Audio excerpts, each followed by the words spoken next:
the wild card recap. We'll let the weekly recap play, and then we'll get started.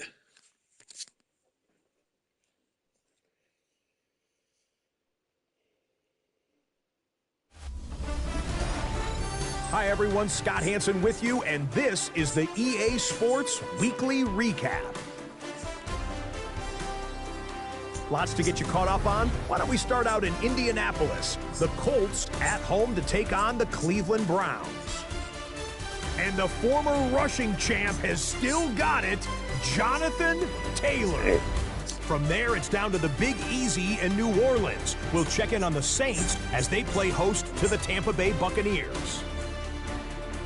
And it's Chris Olave. Told y'all them Saints, man. One of the 4 verticals on this route, and it's a deep shot. They connect. He'll take it 65 yards to the end zone. I bet Jets won. Lastly, let's go over to MetLife Stadium. The Jets hosting the New England Patriots. And this is Drake May. He was just carving up this defense. He threw for more than 400 yards and had 3 touchdown passes, including this one here. Wow. The Pats make a statement. They are not to be taken lightly. The number 6 seed knocks off the number 3. Damn. That's a wrap. Until next time, I'm Scott That's Hansen. crazy. The number 6 seed knocked off the number, 1 seed? That shit crazy. What seed was Jets? Number 3. Okay. Damn. All right, man. I hate when I see this stuff and I don't get a chance to interview these guys. I like to apply pressure, but you got away with one, Mike and Amfish. Both of y'all got away with one. I wanted to get y'all, man, just reacting to 2 leagues, kind of hard a little bit, but we're going to keep this thing rolling. Colts and the Browns, biggest upset. One of the biggest upsets. I felt like it was going to be a lot closer. Browns had a real good season all throughout the year, and they just too many turnovers, 3-1. Anthony Richardson Sr. MVP, I think I look at that. I need to know that to see who win the MVP incentive base. But oh yeah, by the way, shout out to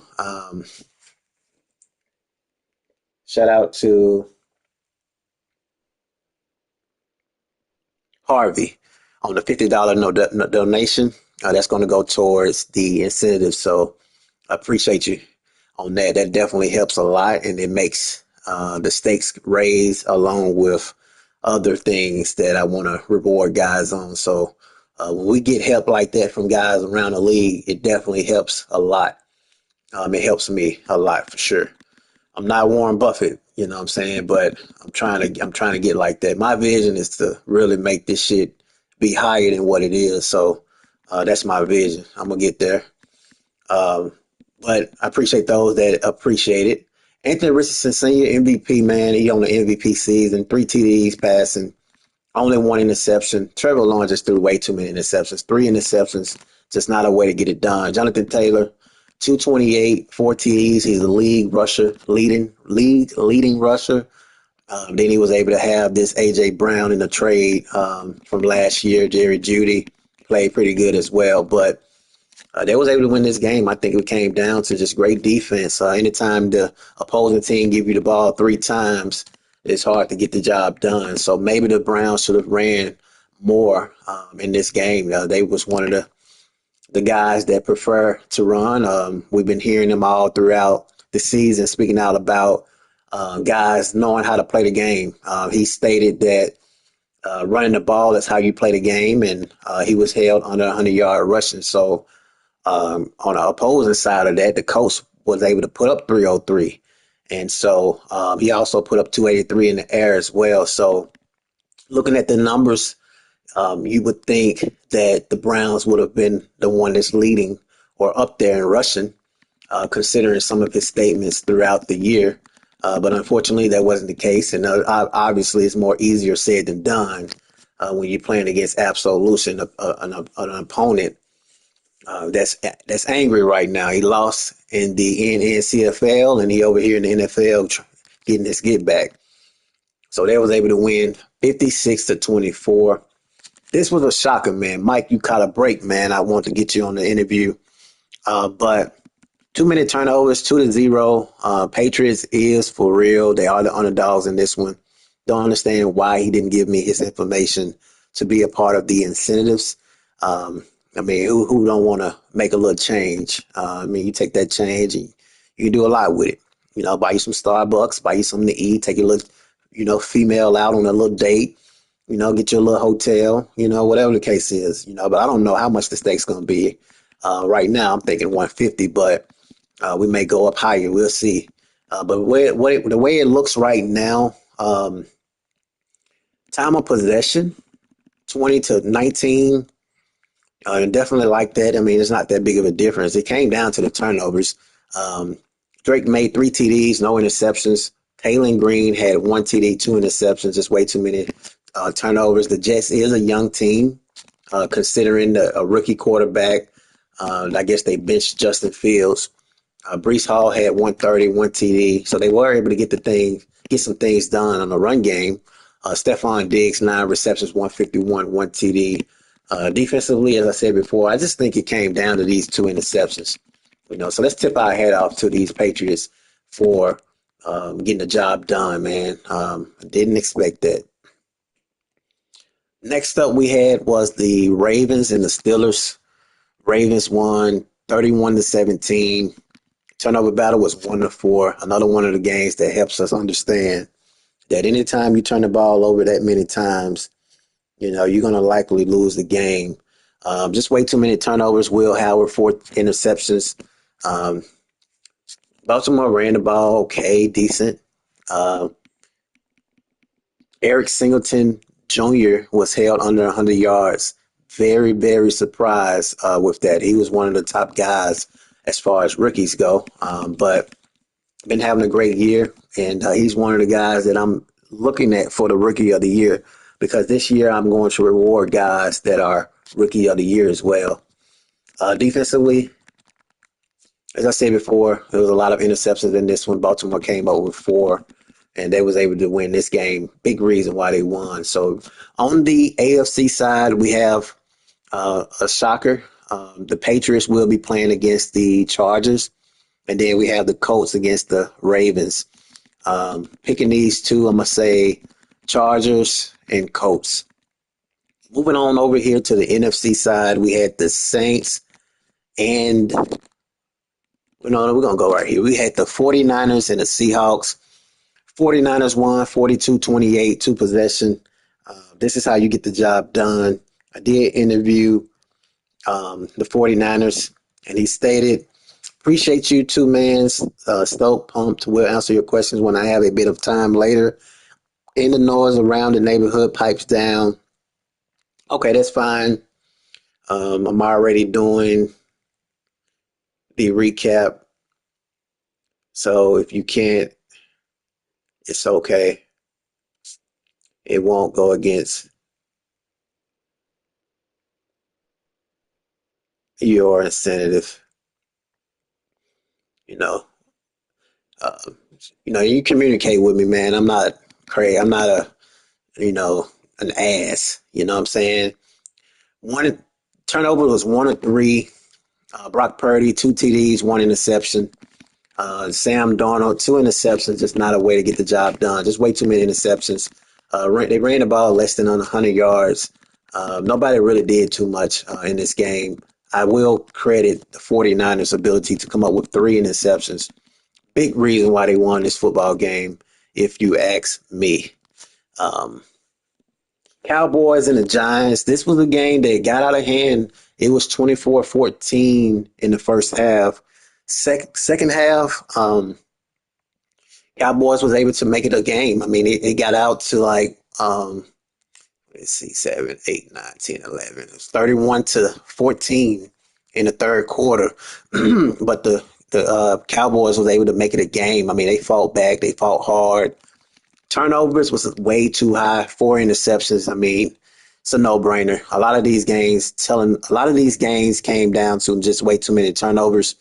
4 interceptions is not the way you can win games. Very surprised. Didn't ask Massive why did he come out passing when you would assume especially someone that loves to run the football, that they will come out running more. They did run a lot, though. I mean, 245, 3 TDs, and a lot of running. But you would expect Jaden Blue to get up there in the carries as well. But they came out passing, and I think those 4 interceptions was the biggest difference in this game. I will see what he had to say. The receivers, Theo Johnson, 8 receptions, 168, 3 TDs. CeeDee Lamb, 5 receptions, 127, 1 TD. I mean, it's great to see that, but it came down to this right here. 4 interceptions, man, on the defensive side of the ball. One came from the rookie, Kyle Lewis, from Pittsburgh, 6 foot, 225 from Pittsburgh. And then they also had Drew Phillips. He had 2 interceptions. He is a two-time pro, a 2-year pro, man, from Kentucky. A little on the 6 foot, man. That's what you want to see. And then they had some guys with some tackles as well. Getting to the running back, I would assume. I did interview Massive after the game. He spoke out. Um, he spoke out after the win. Pretty good amount of time. It's like a 3-minute video. So we're gonna play it. You guys know, man, I'm here for you guys, and we're gonna let this video roll, man. Let's see what he had to say. Yes, so thank you for having me, Stephen A. Great game, great defender, great offense, great pace for the Giants. The Giants owner it did very great, man. It kept expectations checked. He didn't allow us to do too much, and I almost felt like he just said, he's going to run on me, so the runs are going to happen. But I'm winning, and let's focus on stopping the pass and let him just eat me alive and take the clock out. I mean, he can only do so much damage, and which is true. And I felt like running the ball. I mean, it's a gift and a curse, man. I feel like I need to fix my mental for next season. Yes, I'm a good runner. Yes, I can dominate on the ground, but the passing game needs to be focused on. And I don't know what went on out there. As you see, it was some plays where the play action worked to my favor. I got him biting. I got a receiver 10, 15 yards down the field, but then we're using passing total control. So I total control over this receiver's shoulder, but a man 10 yards in front of him gets the interception. So just great defense, great awareness and play recognition for his defenders.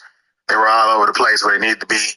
And as far as your question, why did I run for the last play? I mean, you got to look at what got us there. Yeah, I want to catch up on this question that he's about to answer. One of my questions was, why did he run the ball in a Hail Mary situation? Last play of the game, he had a chance to throw the football downfield to potentially see if Dak Prescott can get the ball in the end zone for a crazy catch. You never know. That was my question as far as why did he not throw it? He chose to run, which in my opinion, it just made it easy. All the Giants had to do was just rally around the football and make the tackle. So that's the question he's answering right now. Throwing power is 91. So there's a possibility that the ball wasn't going to get in the end zone anyway. So I kind of see what he mean with that. But Joe Milton, he could have subbed Joe Milton in 99 throwing power, and he definitely would have got it down there. But I mean, we can sit here and pinpoint what should have happened, what couldn't have happened. The Cowboys got to the playoffs for a reason, and they obviously know more about their team than anybody else. I got a receiver 10, 15 yards down the field, but then we're using passing total control. So I total control over this receiver's shoulder, but a man 10 yards in front of him gets the interception. So just great defense, great awareness and play recognition for his defenders. They were all over the place where they needed to be. And as far as your question, why did I run for the last play? I mean, you got to look at what got us there. He was in a prevent defense, and I did a run to get us in that situation to be able to get there. So it was an 80 or 90-yard run that got us to that point. So when he got back in that prevent, man, I'm 80 yards deep. A deep ball ain't going to do nothing but go to 10 yards, 20 yards. It ain't going to reach the end zone. And all I'm going to do is throw a pick or, he's been doing that all day. I already threw him for a pick. So it was more rely on my stick skills and see if I can catch him off guard with another long run. And I did break a couple tackles. I did get to the outside, but great tackling, great way to step with it, and we lost the game. I just want to, we had to overcome a lot of stuff, man. And I don't care what was said. I still think our penalty should be looked at. Losing, I don't care. Losing 2 games. I mean, having a 2 games for allegedly stat padding when we had video proof. I mean, I took that running back out in the end of the second quarter. So, but, don't nobody want to look at the proof. People just want to, talk the louder. So I also felt it strange that I'm the person that happened to, and I didn't get called to interview or talked about it. Only other people who weren't even involved interviewed to talk about it. So it's kind of weird. We're going to keep our head down next season, man. Hats off to the Giants, and we hope they go far, man. Excellent play by him. Taking nothing away from him. Excellent play by him. Excellent defense, man. Thank y'all for having me. See y'all next season. Oh yeah, and the stat chasing, not padding, stat chasing. Even though I put him out in the third quarter, and the 2 games penalty was because I didn't record my game, and I didn't have no game film, and I did have game film. So at least I had one of the accusations, and both of the accusations I didn't do, but at least one of them we know I didn't do. So I think it should be 1 game, and I shouldn't be penalized for the next season for that situation. Thank you. Yeah, I mean, I definitely know what you're saying. I had a 2-game suspension for doing supposedly 2 things, and then they figured out it was 1 thing, and I still ended up having 2 games suspension because they said I used a catch, and then they found out I didn't fucking use a catch. Who would use a catch? Somebody that's been playing no switch for the last 6-7 years or more. 33-year-old grown man that don't know how to not switch. I mean, come on now. And then as far as moving guys, that I said I did do, and I've been saying it every single video. And I felt the same as far as I should have had 1 game, but I ended up having 2. But I did not allow it to bother me or bother you guys. At the end of the day, we still rewarding incentives. We're still going strong. Smith back when it comes to providing this type of content for you guys, because the unhumble me would say that without me, this league wouldn't really be where it is as far as today. What I've done or what I am doing for this league, it's like no other. There's no other league out there, man, that's doing what we're doing. And if it is, there's a lot of other things like just a lot of abuse, a lot of disrespect. There's a lot of other things that goes along with what they're doing. If there are some leagues out there that's doing what we're doing, but I think for the most part, what I'm doing and what I'm providing for the league is, as far as Mag Dog TV, it's like no other, man. Giving guys sponsors, putting sponsors when it comes to the GFSSL league, putting that on the GFSSL along with the NNCFL, man, that changed the game, and we're only going to grow because right now, Mag Dog TV is sitting at Right now, Mag Dog TV is sitting at 41,000 subscribers. So the more we grow, and I say we because I'm a part of the GFSSL league. I'm a part of the NNCFL. It's almost like Tom Brady having some sort of input from the Raiders organization. I have some say in this league. I make some moves in this league as well. And so my contribution to the league helps the league. What I'm saying? Me being a part of it, and so it's only going to go up from there. I mean, we're getting 100, 150 Super Bowl pots, but I mean, when this shit grow and it get to where it get big, like some of these big time YouTubers with million subscribers or thousands, 100,000s of subscribers, and they're making a lot of them making 15, 20,000. I mean, when we get like that, that's when Stephen A. Smith can start saying 500 for their Super Bowl. I mean, without worrying about it. That's my vision that I have for these leagues. So a long while I'm around these leagues and I'm in these leagues, that's what you guys get. It's the end of the day. I'm not getting anything from it. So I think me not being in the playoffs and I'm still providing this type of content and incentives should speak volumes to the league that my mentality is not about me. It's about the league. So hopefully guys see that. And if they don't see that, and if I'm not appreciated, it is what it is, man. I take my talent somewhere else and we'll see from Operation Sports, other sim leagues where I can do this, because I think there are a lot of leagues that would love to have a Stephen A. Smith that's consistent, that do things like this every single week. So that's just my opinion. Moving on, we had the Buccaneers and the Saints. This was a very big game. I did not interview both guys, but I told you guys about the Saints. This Saints kid, man, is a newcomer, and he's been winning a lot of games, man. 4-0 as far as turnover battle. Didn't interview neither guy, as I said before. I'm doing 2 leagues, man. I'm being an analyst for 2 leagues, so it's hard for me to get everybody. But we're gonna keep it rolling. Jalen Hurts had 3 TDs. Caden Salter, 3 interceptions, man. He playing like he is in real life. Julian Juju Lewis is starting right now in real life. And Caden Salter was benched, and I see why in real life. And then on a video game, I do not understand why Baker Mayfield is not starting. We will see, though. I think they're going to move towards Salter.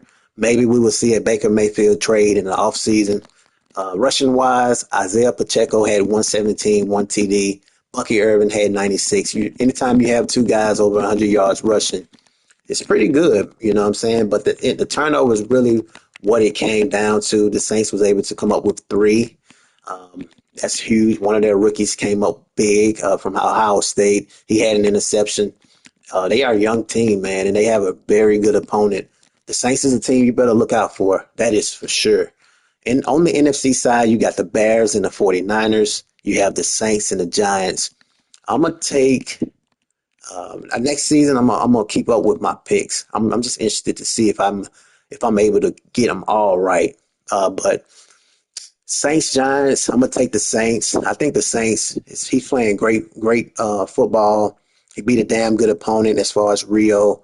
Rio did win a Super Bowl, so that tells me that this Saints kid has what it takes to get the job done. Saints did not really come off a real good game. They got up big, 34-14 in the first half. In the third quarter against the Cowboys, but they was able to give up 30. What they gave up, damn near 14. They gave up 14 unanswered points in the end. They did not have a strong finish, and I think the Saints, their win 35-8. Just going off of just the point system, I think the Saints is going to get the job done. We will see. Lastly, the Bears and the 49ers. This is going to be a good game. I'm afraid that OJ been sitting around a little too long, sitting on that bye. I'm just worried and I'm concerned that his control is a little cold right now. You have a team like the 49ers coming off a big win, 42-28. He's rolling right now. He's ready to go. And I'm just afraid that OJ is relaxed right now, being on that bye week. That bye week can help you, and it also can hurt you as well. Nobody is playing right now, so there's no need for me to reach out to guys for this week. But there's going to be some real good games, man. Hope you guys enjoyed this video, and we will see what the Super Bowl gives us.